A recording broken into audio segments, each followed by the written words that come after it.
Hello, my name is Penny and this is Penny's Art Emporium, and today I've got quite a large canvas to do. It is a 40cm square deep edge canvas, so I have to consider enough paint to go around the edges as well. I did a video, it was number 100 in my videos, and it was a little 6-inch canvas, and I used these kind of colours, some nice kind of opaque colours. I've got the white, I've got some grey, Payne's grey, some sand. I thought I would add this clay as a colour as well, and those are the opaque ones. And then I have lots of really nice metallic and iridescent colours, so copper, 24 karat gold, lovely pearl white, which is one of my favourite colours to use on top of just the flat white. It makes a really nice sort of hazy, foggy kind of look. I've got some titanium gold, some champagne gold and some silver. So a really nice mix of colours. In my video that I did, which is number 100, it was where I put little dots of paint on and then put plastic over the top, and I used some silicone. So I want to do the same kind of thing on a much bigger scale, but sometimes when I put the dots on and spread them around, it's still a little bit dotty. So I thought that this time, because it's a much bigger canvas, I'll need to put far more paint down. And I thought actually I would do with my lovely little balloons that I've got here already. I thought I would put the dots down and then do some balloon dips, and then put some silicone on as well at the bottom and plastic over the top of all of that. So there'll be a lot of different techniques in this particular painting, and it'll be really interesting to see how it turns out. There should be bubbly bits at the bottom with all the different colours, darker colours at the bottom, and then it should be a little bit more wispy at the top. And I'm also going to, with my background, I want to gradient it down so that it will be white at the top, fading into a hazy grey and eventually a darker grey at the bottom. So lots going on, and I think it'll be very interesting. And I'll put my base down, and I think I'll do the rest in real time. If it goes on too long, then I'll change it to hyperlapse and we shall see how it turns out.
here is this painting. It's had about half an hour to settle, just for the silicone really to start to work, and the little bubbly areas at the bottom for the colours to come out. It takes a little while really, I think, for that to happen. There's one or two things that I would like to do. Anything that looks like a face, I just like to get my stick and just really break it up just a little bit. I don't really like there to be anything that looks like faces in my paintings. Any big kind of ugly cells, I'm not keen on this one here. So again, I will just take my stick just through that. It just breaks it up that little bit. But those were the only two bits really that I could see. I mean, that's a little face. I don't mind that one so much. A little paw print, I quite like that. So, yeah, mostly, apart from those two little bits, I was really happy with how all the colours and the silicone had interacted with each other. And then the more subtle top, where there isn't any silicone added to this, some might have migrated when I squashed it with the plastic, but nothing much. And then you've got those colours underneath kind of coming through that little bit, and that white section towards the top. So that's what it looks like as a whole.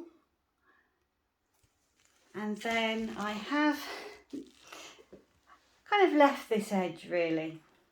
I don't mind those bits coming down there so much. And then if I just spin it, this I did do with my balloon a little bit, because I didn't want it to just have drips coming down quite so much. And then this white edge, I'm quite happy with that. It's nice and smooth. I like my edges to be really smooth if possible. I don't like them to be sort of lumpy and clumpy. And then there's that edge. So I am going to let that dry over the next few days, and I will let you see that when it's dry, and all those metallic and iridescent colours will all really shine through.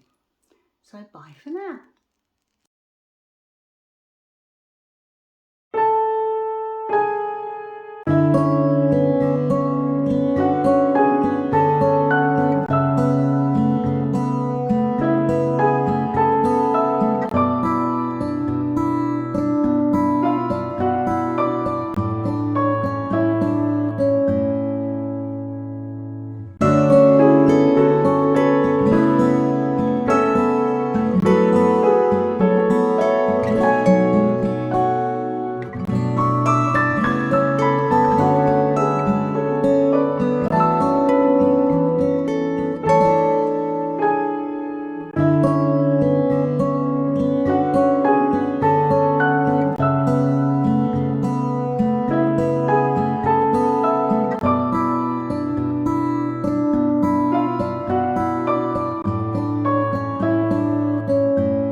So here is this painting, and I have just put it up next to some others that I've done in very similar colours, just for you to have an idea of how the different techniques can make a painting look. So I did do quite a bit of extra work on this one. I felt that the top was just too grey and too much of a contrast, and I felt that the metallic paints didn't come through enough, so I went in with my balloon, as you saw, because I wanted a texture still on the top, but I also wanted the reflective paints to come through, so I just sort of added that. But I didn't want it to be too reflective, so this is really what I'd wanted it to be like. And then here are these lovely silicone areas with the nice sort of bubbles that blend together with all those colours. And I did also tidy up this edge. I just felt it was a little bit too messy. So I did put some more grey over the edge, and I added those dark Payne's grey little bits just for a bit of interest, really, something a little bit different. And I added a little bit of frosted mint, you can just see that reflecting there, and a little bit of aquamarine here and there, only a tiny bit. And it's just through that centre section, again, just to add a little bit of interest. And I did add some more gold because I just felt it needed something more doing to it, really. But I'm happy with it now, and it's a lovely deep edge canvas. And so I'm really pleased with it. So obviously I haven't varnished it or anything yet because I only did it the other day. So at the moment it has this very matte finish, but I think I'm very likely to varnish it. This one is the same colours, and this is varnished in Liquitex gloss, high gloss varnish. And you can just see how all those colours have really come out. And I'm really happy with how that looks with the gloss varnish. This particular one does not have any varnish on it at the moment. That has a contrast between the metallic paints and the more flatter kind of matte paints. And that again still makes those metallic colours really shine, but it's just a different finish again. And then there's this little one, which again is the same colours, and that has a mixed background on that one, and that is varnished in a high gloss varnish. So I think I'm likely to put a high gloss varnish on this because I think it will look nice. So there, I hope you enjoyed the video, and I'll see you again next time. Bye bye.